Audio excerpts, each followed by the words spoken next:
I am currently in the middle of editing this video, and I just forgot to say, or I'd like to mention, if you could like this video, that would mean a lot to me. And if you could share this video, that would be awesome. I just want my mom to be proud, honestly. I'm such a disappointment. Enjoy the video. Hey guys, what's going on? Shaw here. The Season 3 Affix, Encrypted, has changed the game in extraordinary ways. From the buff giving insane cooldown reduction and healer mana, from 1 minute concealments to 150% movement speed, all the way to, well, whatever Vi does, there are some really fun interactions that the relics have to offer.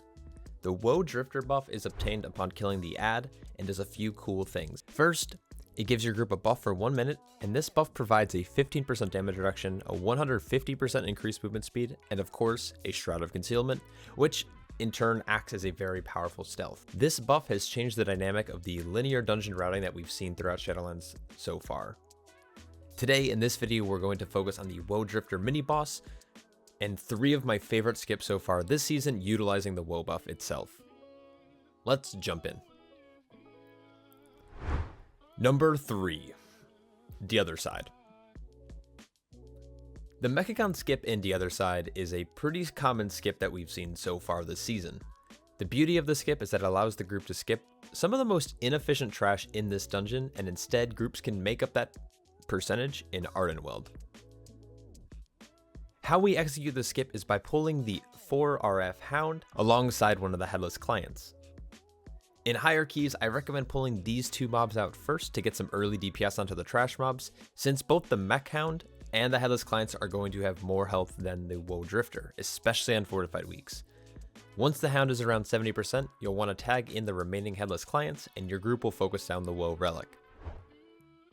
Once you secure this buff and all the trash is dead, your group will then be able to rush the Mana Storms. Engineering players can also deactivate the slime pipelines to make sure that their groups can get us across safely. I would say you need at least 20 seconds or so of the Woe buff to actually execute this skip properly. Feel free to try this out in your next key. Number 2, Halls of Atonement. At face value, there isn't much to this Woe skip. After defeating Halkias, there are a few relics on the north end of the instance. This pack will hold an Obliterator and a Darkblade along with a set of relics. Feel free to pull in some of the Groundskeepers if you still need some percent. Your group will want to make sure that they are kicking the Obliterator and focusing down the Woe Relic. Once defeating this pack, you'll be able to skip right up to Echelon and engage with the boss. While this might seem like a minimal time save, the real beauty of this comes down to the movement between each area of the dungeon and the start of the Echelon encounter. Venthyr players can actually grab an additional Stoneborn on their way to the next boss. On Tyrannical weeks, this is a huge bonus. Stoneborns offer an additional damage reduction for your group on top of the damage bonus from the Stoneborn itself.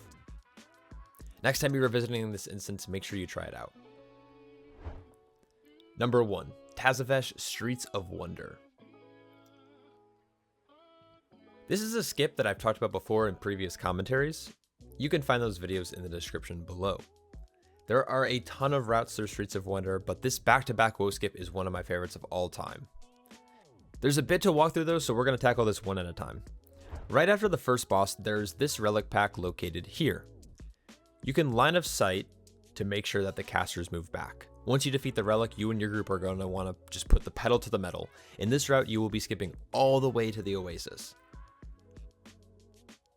You'll want to then split up so you can activate 2 portals and some important RP elements of the dungeon.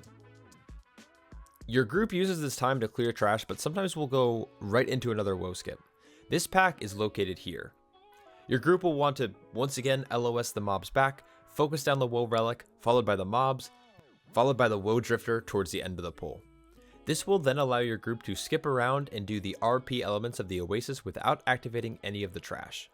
This is crucial because the trash is a huge time sink because it offers no percent.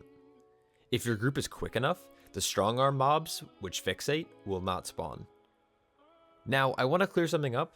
If a strong arm spawns as you finish the minigame, the mob will not despawn after the Oasis boss encounter, but it also won't fixate you. So these mobs can still be aggroed after the boss is over, so if you see any of them spawn, make a mental note and do your best to avoid them on your way out. You can do this by just avoiding them via proximity. You can use Shroud, Invisibility Potions, or by using the portals you've activated earlier. If you accidentally pull them, Just sigh and then kill the mob so you can move on with the rest of the dungeon. Like I stated before, they aren't worth any percent. I know that was a quick one, but that wraps it up. What's your favorite woe skip or favorite use of the relics? If you have any questions, let me know in the comments below. If you enjoyed this video, please leave a like. It helps me out a ton, though honestly it's mostly an ego thing. Without further ado, I hope you're all staying happy, healthy, and I'll catch you all in the next one. Take care.